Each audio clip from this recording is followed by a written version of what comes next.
National mother and child health کے اعداد و شمار کے مطابق خیبر پختونخوا میں 5 سال سے کم ہر 1000 بچوں میں 70 موت کا شکار ہو جاتے ہیں۔ ان میں ایک بڑی تعداد پیٹ کی بیماریوں سے لقمہ اجل بنتی ہے۔ حفاظتی ٹیکوں کے صوبائی پروگرام کے ڈائریکٹر ڈاکٹر محمد اکرم کے مطابق دست اور کے سے مرنے والے بچوں میں 35% تک روٹا وائرس کا شکار ہوتے ہیں۔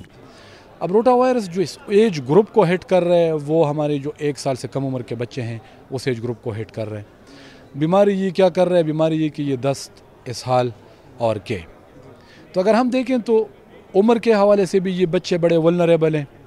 یہ بیماری بھی بڑی خطرناک ہے کیونکہ اس سے آپ کے بچے کے جسم میں پانی ختم ہو جاتا ہے، نمکیات ختم ہو جاتی ہے، تو اس سے اموات بھی واقع ہو سکتی ہیں، اس سے مزید کمپلیکیشنز بھی ہو سکتی ہیں۔ پاکستان میں پچھلے سالوں کے دوران پولیو اور کئی دوسری ویکسینز پلانے والی ٹیموں کے خلاف تشدد دیکھنے میں آیا ہے، جبکہ اکثر والدین اپنے بچوں کو قطرے پلانے سے انکار کر دیتے ہیں، جس کی ایک بڑی وجہ ڈاکٹر کے مطابق عوام میں شعور کی کمی اور ویکسین سے جڑے غیر حقیقی مفروضات ہیں۔